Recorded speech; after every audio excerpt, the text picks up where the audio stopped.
গল্পের নাম জাদুর ডাক্তার। অনেক দিন আগের কথা। এক ছিল গরিব মুচি। গরিব হলেও সে ছিল খুব বুদ্ধিমান। তার বউ একদিন হঠাৎ অসুস্থ হয়ে পড়ল। মুচি গেল ডাক্তারের কাছে। মুচি বলল, ডাক্তার সাহেব, আমার বউয়ের জন্যে ভালো কিছু ওষুধ দিন। ডাক্তার বলল, রোগী কোথায়? রোগী না দেখে আমি ওষুধ দিতে পারবো না। ডাক্তারের কথা শুনে মুচি বাইরে এসে দাঁড়িয়ে রইল। একটু পরেই একজন রোগী ভেতর থেকে বেরিয়ে এলো। তার হাতে ডাক্তারের প্রেসক্রিপশন। সেই প্রেসক্রিপশন দেখে মুচি ওষুধগুলোর নাম হিজিবিজি অক্ষরে একটি কাগজে টুকে নিল।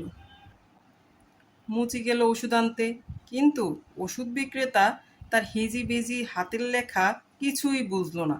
সে তাকে কিছু কালোজিরার তেল দিয়ে দিল। দু একদিন কালোজিরার তেল মাখিয়ে খাবার খেতেই সুস্থ হয়ে গেল মুচির বউ। আসলে ওষুধের কারণে নয়, বিশ্রাম নেওয়ার ফলেই সে সুস্থ হয়ে গেছে। মুচি ভাবল, এই তাহলে ব্যাপার।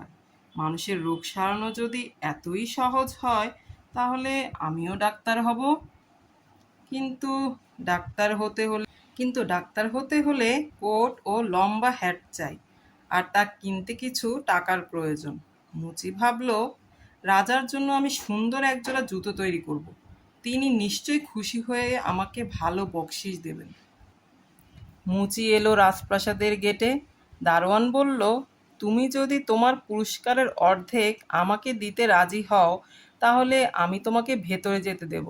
বেচারা মুচির রাজি না হয়ে উপায় ছিল না। এরপর এক চাকর তার পথ আটকালো। বলল, যদি তুমি তোমার পুরস্কারের অর্ধেক আমাকে দাও, তাহলে যেতে পারবে। মুচি রাজি না হয়ে আর কি করে।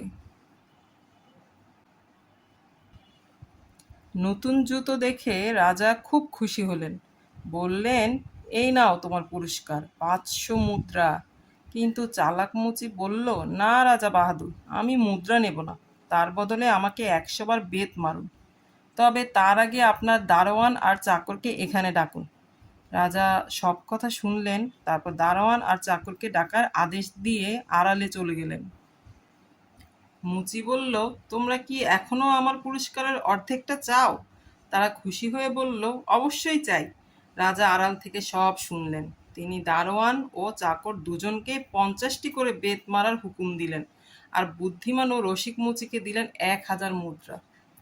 বকশিসের টাকা দিয়ে মুচি কিনে ফেললো ডাক্তারি জামা আর লম্বা টুপি। সে এখন ডাক্তার। রোগী এলেই সে এক টুকরো কাগজে হিজিবিজি কিছু একটা লিখে দেয়। সেসব লেখার কোনো অর্থই নেই। ওষুধের দোকানদার তার হিজিবিজি লেখা কিছুই বুঝতে পারে না। শেষে খানিকটা কালোজিরার তেল দিয়ে দেয়, আর সেই তেল মাখানো খাবার খেয়ে কিছুদিন বিশ্রাম নিলেই সবার অসুখ ভালো হয়ে যায়। দিন দিন মুচির নাম ছড়িয়ে পড়ল। তার ওষুধে জাদুর মতো কাজ হয় বলে সবাই তার নাম দিল জাদুর ডাক্তার। একদিন রাজা ডেকে পাঠালেন জাদুর ডাক্তারকে। বললেন, আমার রাজ্যের সবাই বলে তুমি নাকি সব জানো।